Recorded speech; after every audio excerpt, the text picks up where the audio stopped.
Hi hello ನಮಸ್ತೆ friends, ಎಲ್ಲರೂ ಹೇಗಿದ್ದೀರಾ? ಎಲ್ಲರೂ ಚೆನ್ನಾಗಿದ್ದೀರಾ ಅಂತ ಭಾವಿಸ್ತಾ ಇದ್ದೀನಿ. Welcome back to my new channel Rashmi Ramesh. Okay, ಏನಪ್ಪ ಇವತ್ತು ನ್ಯೂ ಚಾನಲ್ ಅಂತ ಹೇಳ್ತಾ ಇದ್ದೀನಿ ಅಂತ ಅಂದ್ಕೊಳ್ತಾ ಇದ್ದೀರಾ? ಹೌದು, ನಾನಿವಾಗ ಹೊಸದಾಗಿ ಒಂದು ಚಾನಲ್ನ ಓಪನ್ ಮಾಡಿದ್ದೀನಿ. ಅಂದರೆ ಯಾರೆಲ್ಲ ಹೊಸದಾಗಿ ನೋಡ್ತಾ ಇದ್ದೀರಾ ಅವ್ರಿಗೆ ಇದು ಫಸ್ಟ್ ಚಾನಲ್. ಬಟ್ ನನ್ನದು ಇನ್ನೊಂದು ಚಾನಲ್ ಕೂಡ ಇದೆ, ನಾಡ ಸ್ವಪ್ನ ಲೋಕ ಅಂತ ಹೇಳಿ. ಅದರಲ್ಲಿ ಬಂದು ನಾನು ಡೈಲಿ ರೂಟೀನ್ ಮತ್ತು ಸ್ವಲ್ಪ ರೆಸಿಪೀಸ್ ಈ ಥರದನ್ನೆಲ್ಲ ಶೇರ್ ಮಾಡ್ಕೊತಾ ಇದ್ದೀನಿ. ಬಟ್ ಸೊ ಇವಾಗ ನಾನು ಇನ್ನೊಂದು ಸೆಕೆಂಡ್ ಚಾನಲ್ ಕೂಡ ಸ್ಟಾರ್ಟ್ ಮಾಡಿದ್ದೀನಿ. ತುಂಬ ದಿನದಿಂದ ಅಂದ್ಕೊಳ್ತಾ ಇದ್ದೆ ಸೆಕೆಂಡ್ ಚಾನಲ್ ಸ್ಟಾರ್ಟ್ ಮಾಡಬೇಕು ಅಂತ. ಫೈನಲಿ ನಾನು ಇವಾಗ ಸೆಕೆಂಡ್ ಚಾನಲ್ನ ಸ್ಟಾರ್ಟ್ ಮಾಡಿದ್ದೀನಿ. ಆ್ಯಂಡ್ ಸೆಕೆಂಡ್ ಚಾನಲ್ ನೇಮ್ ಬಂದು ಆಲ್ರೆಡಿ ಹೇಳ್ದಂಗೆ ರಶ್ಮಿ ರಮೇಶ್ ಅಂತ ಇದೆ.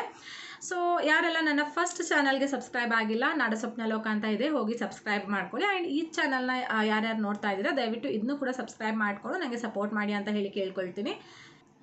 ಈ ಚಾನಲ್ ಯಾವುದು ರಿಲೇಟೆಡ್ ಅಂತ ಹೇಳಿದ್ರೆ, ಈ ಚಾನಲಲ್ಲಿ ನಾನು ಫುಲ್ ಅಂದರೆ ಲೈಕ್ ಇನ್ಫಾರ್ಮೇಷನ್ನ ಕೊಡಲಿಕ್ಕೆ ಅಂತಲೇ ಹೇಳಿ ಈ ಚಾನಲ್ನ ಇಟ್ಕೊಳ್ತೀನಿ. ಅಂದರೆ ಇದರಲ್ಲಿ ಡೈಲಿ ವ್ಲಾಗ್ಸ್ ಆಗಿರ್ಬೋದು, ಕುಕಿಂಗ್ ವೀಡಿಯೋಸ್ ಆಗಿರ್ಬೋದು, ಈ ಥರದ್ದು ಯಾವುದನ್ನೂ ಅಪ್ಲೋಡ್ ಮಾಡಲ್ಲ. ಜಸ್ಟ್ ಇದರಲ್ಲಿ ನಾನು ಏನೇನು ಇನ್ಫಾರ್ಮೇಷನ್ಸ್, ನನಗೆ ಏನೇನು ಇನ್ಫಾರ್ಮೇಷನ್ಸ್ ಇದೆ, ನಿಮ್ಗೆ ಏನು ಯೂಸ್ ಆಗುತ್ತೆ ಅಂತ ನನಗೆ ಅನಿಸುತ್ತೆ ಅದನ್ನು ನಾನು ಇದರಲ್ಲಿ ಶೇರ್ ಮಾಡ್ಕೋತೀನಿ. ಓಕೆ, ಬನ್ನಿ ಇವತ್ತಿನ ವೀಡಿಯೋನ ನಾವು ಸ್ಟಾರ್ಟ್ ಮಾಡೋಣ. ಇದರಲ್ಲಿ ಫಸ್ಟ್ ವೀಡಿಯೋ ಯಾವುದ್ರ ರಿಲೇಟೆಡ್ ಅಂತ ಹೇಳಿದ್ರೆ, ಇವಾಗ ಎಲ್ಲರೂ ತುಂಬ ಕಾಯ್ತಾ ಇರೋವಂಥ ಒಂದು ವಿಡಿಯೋ ಅಂತಲೇ ಹೇಳ್ಬೋದು. ಯಾಕಂದರೆ ಇವಾಗ ಎಲ್ಲರೂ ಕಾಯ್ತಿರೋದು ಬಂದು ಗೃಹಲಕ್ಷ್ಮಿ 11ನೇ ಕಂತಿನ ಅಮೌಂಟಿಗೆ ಎಲ್ಲರೂ ಕಾಯ್ತಾ ಇದ್ದಾರೆ. ಯಾಕಂತ ಹೇಳಿದ್ರೆ ಯಾರಿಗೂ ಕೂಡ ಇವಾಗ ಜೂನಲ್ಲಿ ಅಮೌಂಟ್ ಬಂದಿಲ್ಲ. ಅಂದರೆ ಕೆಲವೊಬ್ರಿಗೆ ಬಂದಿದೆ, ತುಂಬ ಮ್ಯಾಕ್ಸಿಮಮ್ ಜನಕ್ಕೆ ಬಂದಿಲ್ಲ ಅಲ್ವಾ. ಸೊ ಎಲ್ಲರೂ ಕೂಡ ಇವಾಗ ಅದನ್ನೇ ವೆಯ್ಟ್ ಮಾಡ್ತಾ ಇದ್ದಾರೆ. ಸೊ ಅದ್ರ ಬಗ್ಗೆನೇ ಒಂದು ಇನ್ಫಾರ್ಮೇಷನ್ ಕೊಡೋಣ ಅಂತ ಹೇಳಿ ನಾನು ಈ ವಿಡಿಯೋನ ಮಾಡ್ತಾ ಇದ್ದೀನಿ. ಓಕೆ, ಇವಾಗ ಗೃಹಲಕ್ಷ್ಮಿ ಯೋಜನೆ ಬಗ್ಗೆ ಎಲ್ಲರಿಗೂ ಗೊತ್ತೇ ಇದೆ. ಯಾಕಂತ ಹೇಳಿದ್ರೆ ಆಲ್ರೆಡಿ ನನ್ನ ಹಳೆ ಚಾನಲಲ್ಲಿ ಕೂಡ ಕೆಲವೊಂದು ವೀಡಿಯೋಸ್ನೆಲ್ಲ ನಾನು ಅಪ್ಲೋಡ್ ಮಾಡಿದ್ದೆ. ಇವಾಗ ಎಲ್ಲರಿಗೂ ಕೂಡ 10ನೇ ಕಂತು ತನಕ ಬಂದಿರುತ್ತೆ. ಅಂದರೆ 20,000 ಅಮೌಂಟ್ ತುಂಬ ಜನಕ್ಕೆ ಬಂದಿರುತ್ತೆ. ಅಂದರೆ ಮ್ಯಾಕ್ಸಿಮಮ್ ಎಲ್ಲರಿಗೂ ಬಂದಿದೆ. ಯಾರ್ಯಾರು ಅಪ್ಲೈ ಮಾಡಿದ್ರು ಅಂಥವ್ರಿಗೆ ಎಲ್ಲರಿಗೂ ಕೂಡ ಬಂದಿದೆ. ಸೊ ಇವಾಗ 11ನೇ ಕಂತಿನ ಅಮೌಂಟ್ ಅಂದರೆ ಜೂನ್ ಮಂತ್ ಅಮೌಂಟ್ ಇನ್ನೂ ಯಾರಿಗೂ ಬಂದಿಲ್ಲ. ಯಾಕೆ ಅಂತ ಹೇಳಿ ತುಂಬ ಜನಕ್ಕೆ ಡೌಟ್ ಇದೆ, ಕರೆಕ್ಟ್ ಅಲ್ವಾ?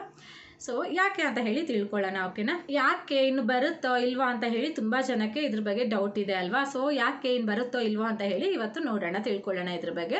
ಇವಾಗ 11ನೇ ಕಂತಿನ ಅಮೌಂಟ್ ಅಂತ ಹೇಳಿದ್ರೆ ಇವಾಗ 5 ಲಕ್ಷ ಜನಕ್ಕೆ ಬಂದಿದೆ. ಟೋಟಲ್ ಫಲಾನುಭವಿಗಳೇನಿದ್ದಾರೆ ಅದು 1,20,00,000 ಇರೋದ್ರಿಂದ ಇವಾಗ ಅದರಲ್ಲಿ 5 ಲಕ್ಷ ಜನಕ್ಕೆ ಆಲ್ರೆಡಿ ಹಾಕಿದ್ದಾರೆ. ಜೂನ್ ಮಂತಲ್ಲೇ ಅದನ್ನ ಹಾಕಿದ್ದಾರೆ. 5 ಲಕ್ಷ ಜನಕ್ಕೆ ಬಂದಿದೆ. ಬಟ್ ಲೈಕ್ ನಮ್ಮ ಕೊಡಗಲ್ಲಿ ಯಾರಿಗೂ ಬಂದಿಲ್ಲ ಅಂದ್ಕೊಳ್ತೀನಿ. ಎಲ್ಲೂ ಕೂಡ ಬಂದಿರೋ ಅಂಥ ಇನ್ಫಾರ್ಮೇಷನ್ ನನಗೆ ಸಿಕ್ಕಿಲ್ಲ. ಸೊ ಅದರಿಂದ ಎಲ್ಲೋ ಒಂದು ಕಡೆ 5 ಲಕ್ಷ ಜನಕ್ಕೆ ಬಂದಿದೆ. ಇನ್ನು ಉಳ್ದಿರೋರಿಗೆ ಯಾಕೆ ಬಂದಿಲ್ಲ, ಯಾಕೆ ಬರುತ್ತೋ ಇಲ್ವೋ, ಇನ್ನು ಡಿಲೇ ಆಗ್ತಾ ಇದೆ ಅಲ್ವಾ, ಯಾಕೆ ಅಂತ ಹೇಳಿ ತುಂಬ ಜನಕ್ಕೆ ಡೌಟ್ಸ್ ಬಂದಿರುತ್ತೆ.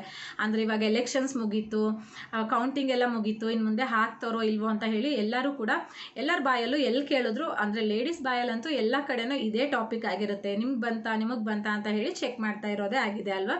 ಯಾಕೆ ಬಂದಿಲ್ಲ ಅಂತ ಹೇಳಿದ್ರೆ ಇವಾಗ ಲಕ್ಷ್ಮೀ ಹೆಬ್ಬಾಳ್ಕರ್ ಅವ್ರು ಹೇಳಿರೋ ಪ್ರಕಾರ ಅವ್ರು ಇವಾಗ ಮತ್ತೆ ಅಪ್ಲಿಕೇಶನ್ಸ್ ಎಲ್ಲ ಏನಿತ್ತು 1,20,00,000 ಅಪ್ಲಿಕೇಶನ್ಸ್ ಏನಿತ್ತು ಅದನ್ನ ಮತ್ತೆ ವೆರಿಫಿಕೇಶನ್ ಮಾಡ್ತಾ ಇದ್ದಾರೆ. ಯಾಕೆ ಇದನ್ನ ಮತ್ತೆ ಕ್ರಾಸ್ ವೆರಿಫಿಕೇಶನ್ ಮಾಡ್ತಿದ್ದಾರೆ ಅಂತ ಹೇಳಿದ್ರೆ ಇವಾಗ ತುಂಬ ರಿಚ್ ಇರೋರು, ಅಂದರೆ ಇವಾಗ ಟ್ಯಾಕ್ಸ್ ಇವಾಗ ಗೌರ್ಮೆಂಟ್ ಜಾಬಲ್ಲಿ ಇರೋರಿಗೆ ಸಿಗಲ್ಲ ಅಂತ ಹೇಳ್ತಾ ಇದ್ರು. ಸೊ ಮತ್ತು ಟ್ಯಾಕ್ಸ್ ಪೇಯರ್ಸಿಗೆ ಸಿಗಲ್ಲ. ಸೊ ಈ ಥರದ್ದೆಲ್ಲ ರೂಲ್ಸ್ ಇತ್ತಲ್ವ. ಇವಾಗ ಅದರಲ್ಲೂ ಕೂಡ ತುಂಬ ಜನ ಟ್ಯಾಕ್ಸ್ ಪೇಯರ್ಸ್ ತಗೋತಾ ಇದ್ದಾರೆ. ಮತ್ತು ಗೌರ್ಮೆಂಟ್ ಜಾಬಲ್ಲಿ ಇರೋರು ಕೂಡ ಇದನ್ನು ಯುಟಿಲೈಸ್ ಮಾಡ್ಕೋತಿದ್ದಾರೆ. ಅಂದರೆ ಈ ಗೃಹಲಕ್ಷ್ಮಿ ಯೋಜನೆಯಲ್ಲಿ ಅಪ್ಲಿಕೇಶನ್ ಹಾಕಿಬಿಟ್ಟು ಅಮೌಂಟ್ನ ತಗೋತಾ ಇದ್ದಾರೆ ಅಂತ ಹೇಳಿ ಅವ್ರಿಗೆ ಡೌಟ್ ಬಂದಿರೋದ್ರಿಂದ ಇವಾಗ ಕ್ರಾಸ್ ವೆರಿಫಿಕೇಶನ್ ಮಾಡ್ತಿದ್ದಾರೆ. ಎಷ್ಟು ಜನ ಈ ಥರ ತಗೋತಾ ಇದ್ದಾರೆ, ಅಂದರೆ ಫೇಕ್ ಆಗಿ ಎಷ್ಟು ಜನ ತಗೋತಾ ಇದ್ದಾರೆ, ರೂಲ್ಸ್ನೆಲ್ಲ ಬ್ರೇಕ್ ಮಾಡಿ ಎಷ್ಟು ಜನ ತಗೋತಾ ಇದ್ದಾರೆ ಅಂತ ಹೇಳಿ ವೆರಿಫಿಕೇಶನ್ ಮಾಡ್ತಾ ಇದೆ. ಸೊ ಈ ವೆರಿಫಿಕೇಷನ್ ಎಲ್ಲ ಮುಗಿಸಿ ಆದಮೇಲೆ ಇನ್ನು ಯಾರು ಇವಾಗ ಪ್ರಾಪರ್ ಆಗಿ, ಅಂದರೆ ತುಂಬ ಬಡವರು ಅಥವಾ ಲೈಕ್ ಯಾರು ಈ ಥರ, ಅಂದರೆ ಯಾರ್ಯಾರು ಇದಕ್ಕೆ ರಿಯಲ್ ಎಲಿಜಿಬಲ್ ಇರ್ತಾರೋ ಅಂಥವ್ರಿಗೆ ಮಾತ್ರ ಅಮೌಂಟ್ನ ಹಾಕ್ತಾ ಇದ್ದಾರೆ. ಓಕೆನಾ, ಇವಾಗ ಆಲ್ರೆಡಿ ಜುಲೈಯಲ್ಲಿ ಸ್ಟಾರ್ಟ್ ಮಾಡಿದ್ದಾರೆ ಅಮೌಂಟ್ನ ಹಾಕಲಿಕ್ಕೆ.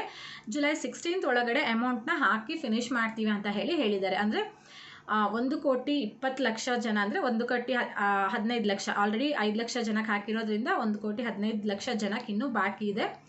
ಸೊ ಇವಾಗ ಜುಲೈಯಲ್ಲಿ ಸ್ಟಾರ್ಟ್ ಮಾಡಿ ಹಾಕ್ತಾ ಇದ್ದಾರೆ. ಒಂದೊಂದು ಕಡೆ ಹಾಕ್ತಾ ಇದ್ದಾರೆ. ಅಂದರೆ ಟ್ರೆಷರಿಯಿಂದ ಬಿಡುಗಡೆ ಆಗಿದೆ. ನೆಕ್ಸ್ಟ್ ಇವಾಗ ಒಂದೊಂದು ಇವಾಗ ಡಿಸ್ಟ್ರಿಕ್ಟ್ ವೈಸ್ ಬರುತ್ತಲ್ವ. ಸೊ ಡಿಸ್ಟ್ರಿಕ್ಟ್ ವೈಸ್ ಇನ್ನು ಬಂದು ಹಾಕ್ತಾ ಇದ್ದಾರೆ ಅಂತ ಹೇಳಿ ಕೂಡ ಹೇಳಿದ್ದಾರೆ.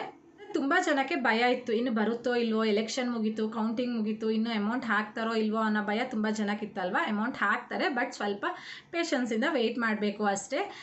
ಇವಾಗ ಲೈಕ್ ಏನಂತ ಹೇಳಿದ್ರೆ ಲಾಸ್ಟ್ ಮಂತದ್ದು ಹಾಕ್ತಾರೆ, ಹಾಗೆ ನೆಕ್ಸ್ಟ್ ಈ ಮಂತದ್ದು ಕೂಡ ಹಾಕ್ತಾರೆ ಅಂತ ಹೇಳಿಬಿಟ್ಟು ಹೇಳಿದ್ದಾರೆ. ಹಾಗೆ ನಿಮಗೆಲ್ಲ ಅನ್ನಿಸ್ತಿರ್ಬೋದಲ್ವಾ, ಓಕೆ ಅವರೆಲ್ಲ ಇವಾಗ ತೊಗೊಂಡಿರೋದಾಗಿದೆ, 20,000 ಅವ್ರು ತೊಗೊಂಡಿರೋದಾಗಿದೆ, ಯಾರ್ಯಾರು ಎಲಿಜಿಬಲ್ ಇಲ್ಲ ಅಂತವ್ರು ತೊಗೊಂಡ್ಬಿಟ್ಟಿದ್ದಾರೆ, ಅದನ್ನ ನೆಕ್ಸ್ಟ್ ಏನು ಮಾಡ್ತಾರೆ ಅಂತ ಹೇಳಿ. ನೆಕ್ಸ್ಟ್ ಏನು ಮಾಡ್ತಾರೆ ಅಂತ ಹೇಳಿದ್ರೆ, ಇವಾಗ ಏನು ಎಲಿಜಿಬಲ್ ಇಲ್ದವರೆಲ್ಲ ತೊಗೊಂಡಿದ್ದಾರೆ ಅವ್ರ ಅಮೌಂಟ್ನ ವಾಪಸ್ ತೊಗೋತಾರೆ ವಿತ್ ಫೈನ್. ಅಂದರೆ ಏನೋ ಒಂದು ಅದಕ್ಕೆ ಒಂದಿಷ್ಟು ಫೈನ್ ಅಂತ ಇರುತ್ತೆ, ವಿತ್ ಫೈನ್ ಅವರು ತೊಗೋತಾರೆ. ಸ್ಟಾರ್ಟಿಂಗಲ್ಲಿ ಅವರು ಪ್ರಾಪರಾಗಿ ವೆರಿಫಿಕೇಷನ್ ಮಾಡಿರಲ್ಲ, ಯಾಕಂತ ಹೇಳಿದ್ರೆ ಅವ್ರಿಗೆ ಒಟ್ಟಿನಲ್ಲಿ ಅವ್ರ ಗ್ಯಾರಂಟಿನೆಲ್ಲ ಬೇಗ ಈಡೇರಿಸಬೇಕು ಅನ್ನೋ ಫೋರ್ಸಲ್ಲಿ ಪ್ರಾಪರಾಗಿ ವೆರಿಫಿಕೇಷನ್ ಮಾಡದೆ ಯಾರ್ಯಾರು ಅಪ್ಲೈ ಮಾಡಿದ್ದಾರೆ ಎಲ್ಲರಿಗೂ ಕೂಡ ಅಮೌಂಟ್ ಬಂದಿದೆ. ಬಟ್ ಇವಾಗ ಏನಾಗಿದೆ ಅಂತ ಹೇಳಿದ್ರೆ ಅಮೌಂಟ್ ಕಡಿಮೆ ಆಗ್ತಿದ್ದಂಗೆ ಆ್ಯಂಡ್ ಲೈಕ್ ಅಂದರೆ ಬಜೆಟ್ ಕಡಿಮೆ ಆಗ್ತಾ ಇದ್ದಂಗೆ ಎಲ್ಲನೂ ಇವಾಗ ವೆರಿಫಿಕೇಷನ್ ಮಾಡಲಿಕ್ಕೆ ಕೂಡ ಸ್ಟಾರ್ಟ್ ಮಾಡಿದ್ದಾರೆ. ಹಾಗೆ ಬಜೆಟ್ ಕಡಿಮೆ ಆಗ್ತಾ ಇದ್ದಂಗೆ ಎಲ್ಲದೂ ಕೂಡ ಹೈಕ್ ಕೂಡ ಮಾಡ್ತಾ ಇದ್ದಾರೆ. ಅಂದರೆ ಇವಾಗ ಪೆಟ್ರೋಲಿಗೆ ಜಾಸ್ತಿ ಆಯಿತು, ಹಾಗೆ ಹಾಲಿಗೆ ಜಾಸ್ತಿ ಆಯಿತು, ಈ ಥರ ಕೆಲವೊಂದು ಐಟಮ್ಸಿಗೆ ಕೂಡ ಜಾಸ್ತಿ ಕೂಡ ಆಗ್ತಾ ಇದೆ. ಏನು ಈಚೆ 2000 ತೊಗೋತೀವಿ ಅದು ಈಚೆ ಖರ್ಚಾಗೇ ಆಗುತ್ತೆ. ಸೊ 2000 ಬರ್ತಿದೆ ಅಂತ ಹೇಳಿ ಖುಷಿ ಪಡೋದಕ್ಕಿಂತ ಸುಮ್ಮನೆ ಅಂದರೆ 2000 ಈಚೆಯಿಂದ 2000 ನಾವು ತೊಗೊಂಡು ಈಚೆಯಿಂದ ನಾವು ಕೊಡ್ತಾ ಇದ್ದೀವಿ ಅಷ್ಟೇ ಆಗ್ತಾ ಇರೋದು. ಯಾಕಂತ ಹೇಳಿದ್ರೆ ಆಲ್ರೆಡಿ ಹೇಳ್ದಂಗೆ ಪ್ರೈಸಸ್ ಎಲ್ಲ ಹೈಕ್ ಆಗ್ತಿದೆ. ಈವನ್ ವೆಜಿಟೇಬಲ್ಸ್ ತರಕಾರಿಗಳ ಪ್ರೈಸಸ್ ಕೂಡ ಅಷ್ಟೇ ತುಂಬಾ ಜಾಸ್ತಿ ಆಗಿದೆ. ಸೊ 2000 ಬಂದರೂ ಏನು ಅದು ಉಳಿತಾಯ ಅಂತ ಏನೂ ಇಲ್ಲ, ಯಾಕಂದರೆ ಲೇಡೀಸ್ ಈಚೆಯಿಂದ ತೊಗೊಂಡ್ರೆ ಇದು ಜೆಂಟ್ಸ್ ಈಚೆಯಿಂದ ಖರ್ಚು ಮಾಡಬೇಕಾಗತ್ತೆ, ಅಷ್ಟೇ ಡಿಫ್ರೆನ್ಸ್ ಅಷ್ಟೇ ಅಂತ ಹೇಳ್ಬೋದು ಅಷ್ಟೇ. ಓಕೆ, ಇವತ್ತಿನ ವೀಡಿಯೋ ಇಷ್ಟೇ. ನಾನಿನ್ನು ನಾಳಿನ ವೀಡಿಯೋದಲ್ಲಿ ಸಿಗ್ತೀನಿ. ಅಲ್ಲಿವರೆಗೂ ನನ್ನ ಚಾನೆಲ್ನ ಸಬ್ಸ್ಕ್ರೈಬ್ ಮಾಡ್ಕೊಳ್ಳಿ, ಹಾಗೆ ವೀಡಿಯೋಸ್ನ ಜಾಸ್ತಿ ಶೇರ್ ಮಾಡ್ಕೊಳ್ಳಿ ಅಂತ ಹೇಳಿ ಕೇಳ್ಕೊಳ್ತೀನಿ. ಮತ್ತು ನಾಳೆ ಸಿಗೋಣ. ಅಲ್ಲಿವರೆಗೂ ಟೇಕ್ ಕೇರ್. Thank you.